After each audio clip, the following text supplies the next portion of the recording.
ចាន់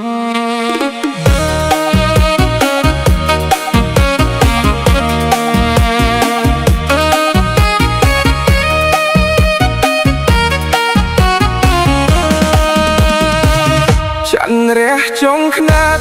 ពីទ្រូងព្រៃ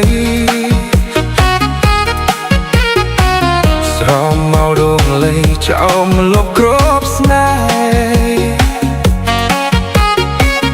លើផែនថ្មដាច់នេសមុទ្រខ្មែរជំនោអេតលហើយបពីកោរុង